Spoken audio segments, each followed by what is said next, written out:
This part of the test will measure your speaking ability. It will last around 20 to 30 minutes. You will answer 4 questions. The first question will be about a familiar topic. The other 3 will be about short conversations, lectures, and reading passages. You can read and hear the lectures and paragraphs only once.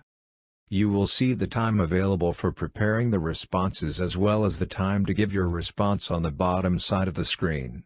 You have to stay within those time limits. Speaking Task 1. You will be asked a question about a familiar topic. You will then have 15 seconds to prepare your response, and 45 seconds to speak. Some people enjoy spending their holidays on the beach, while others go to the mountains and the nature parks. Which do you prefer and why? Include examples and details in your explanation. Prepare your response after the beep.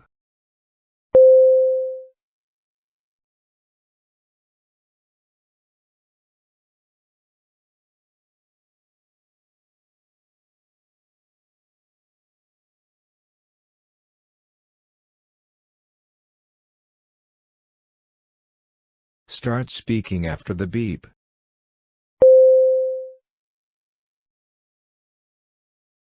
I personally prefer going to the beach.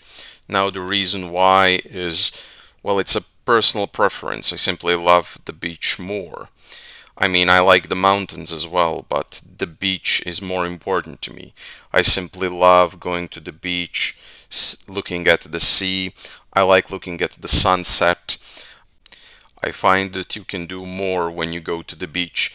In the mountains, yes, you have the walks and all of that, but when you're at the beach, you can play a lot of sports, you can hang around with different people. It's all around good fun.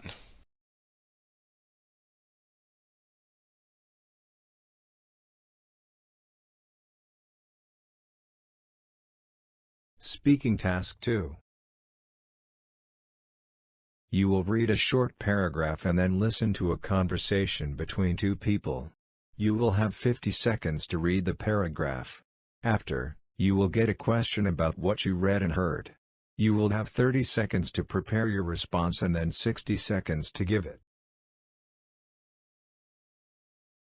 You have 50 seconds to read. Start reading after the beep.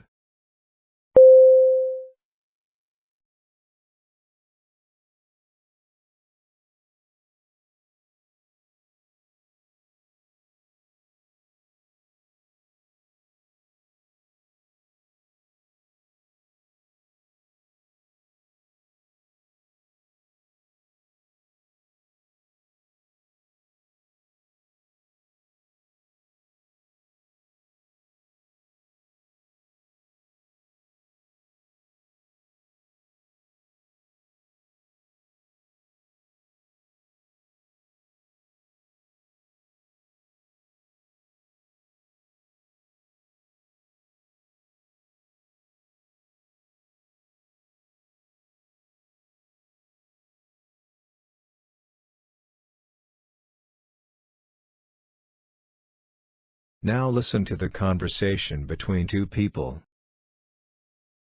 What do you think about the decision to eliminate sugar from the cafeteria? I absolutely don't like it. I think that it is a really bad decision. How so? Well, number 1, we are not children. We should be able to make our own decision when it comes to the food we will eat. It is true that the country has a problem with obesity, but limiting our choices is not a good way to fix it. I guess you are right.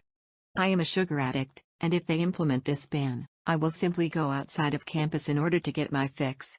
I know that the same will happen with the other students. We will simply stock up sweets in our dorms, and I think that will cause us to eat even more. And what about studying? Do you think it will do any good there? I don't think it will. Actually, I strongly disagree with their assumption that our performance will be better. We need a reward after we study hard. I always treat myself to chocolate after I am done with a study session. I think you eat too much sugar. With or without this ban, you should try to eat less of it.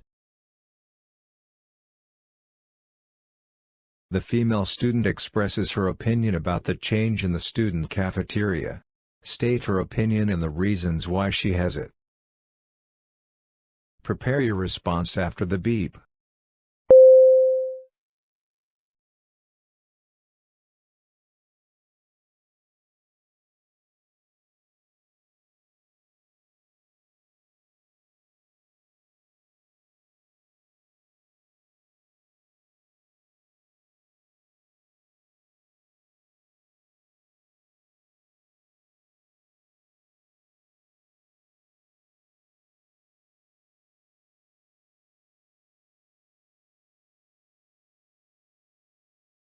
Start speaking after the beep.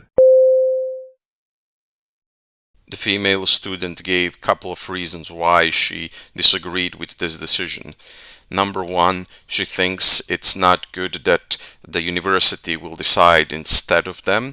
Number two, she says that it will simply not be effective because the students will go somewhere else to, satisfy their cravings for sugar. She said personally that she would go out, that she and the other students would basically go out and go outside of the campus, and that they would buy a lot of sweets, and they would create a large stock of sweets that they could use later. And the last thing, she said that basically this would not help with studying because she personally feels that she needs a reward after studying hard, and sweets usually they are that reward.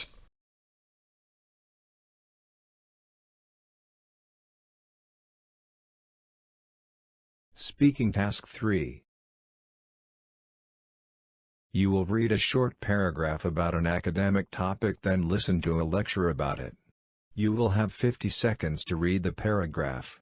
After, you will get a question about what you read and heard. You will have 30 seconds to prepare your response and then 60 seconds to give it. You have 50 seconds to read. Start reading after the beep.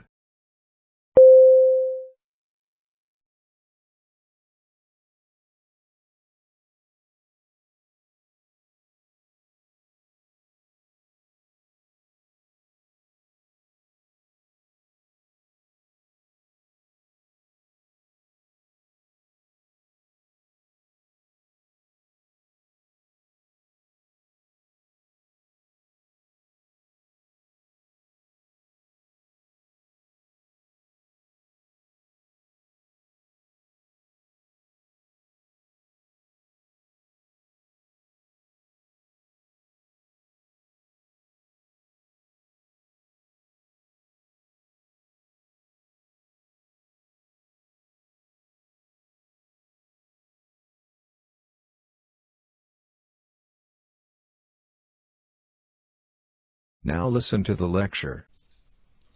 So now we're going to talk about two types of venture capital.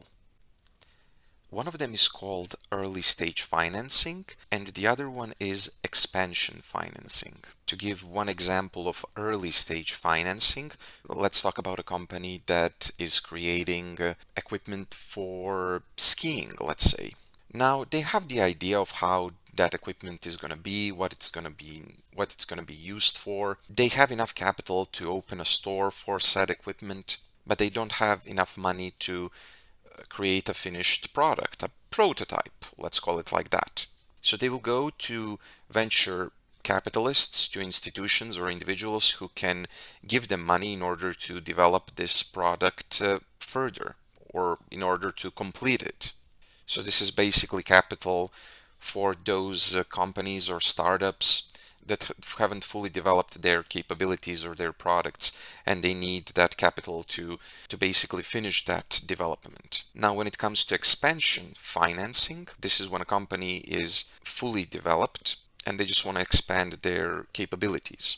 Here, let's talk about Facebook. Mark Zuckerberg and his partners, they developed the website, how it's going to be, what users could do on it, but they needed more money in order to go global. So they sought out capital in order to increase their capabilities of their server, in order to market their idea, in order to market their website. And this is something that helped Facebook in order to become a world brand, a world name.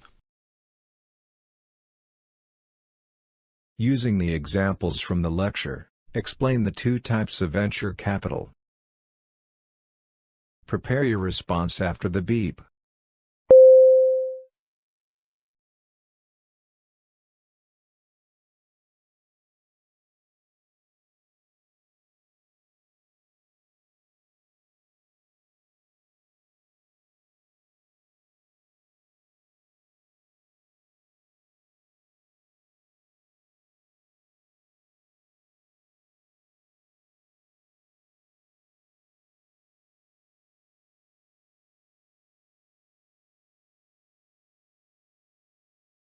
Start speaking after the beep.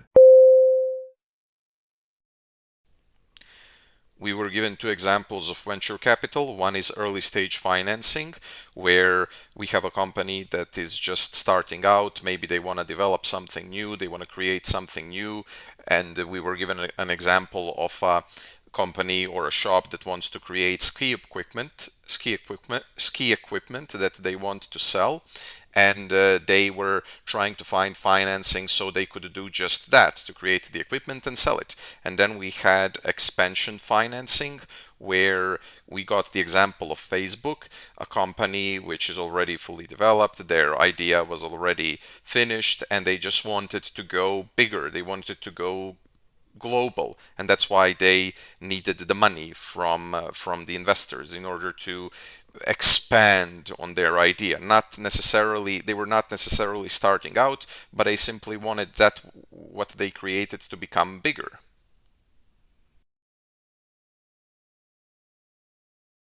You will listen to a lecture about an academic topic. After, you will get a question about what you heard. You will have 20 seconds to prepare your response and then 60 seconds to give it. Now listen to the lecture. Today we are going to talk about the foot in the door technique. Now, what this technique involves is making an initial smaller request before making a larger request. For example, let's say that you want your boss to give you a raise. That day, you wouldn't come immediately with asking something big like that. You wouldn't say, please, I would like my salary to be higher. But maybe you will come on Monday and you will say, you know what, boss? I think that it would be really beneficial for me if you would acquire this new software. Now, it's not something too expensive, it's quite cheap, and it will allow me and my coworkers to do a better job, a faster job, while using less energy, while it being less difficult for us. Now, since this is something small, your boss will grant your request. And then you will come tomorrow on Tuesday and you will ask for a raise. And your employer, your boss, will be more receptive to this request because he or she granted something smaller the day before. Another example of this is if you're running part of a charity organization. You might ask for smaller donations in the beginning, or for the person or for the other people participating in the charity to do something small in the beginning, some small action. And then with time, you would ask them to contribute more and more or to do more and more. So you can see by starting with something smaller, you will be able to get something more, something bigger. Some researchers think that when you ask for smaller requests, you're kind of tying the giver, the donor, the person from whom you're asking a favor, that you're tying this person to you to be more benevolent to you in the future. Because if they did something good in the beginning, they will be more inclined to do something even more. Using the points and examples from the lecture, explain the foot in the door technique. Prepare your response after the beep.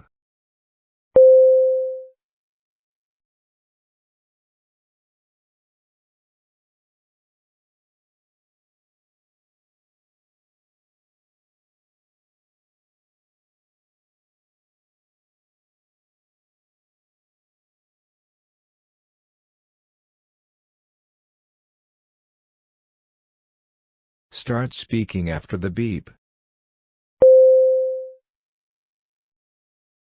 The foot in the door technique is a technique where you ask for something small initially so that you can ask for something bigger later on, and that bigger thing will be granted to you.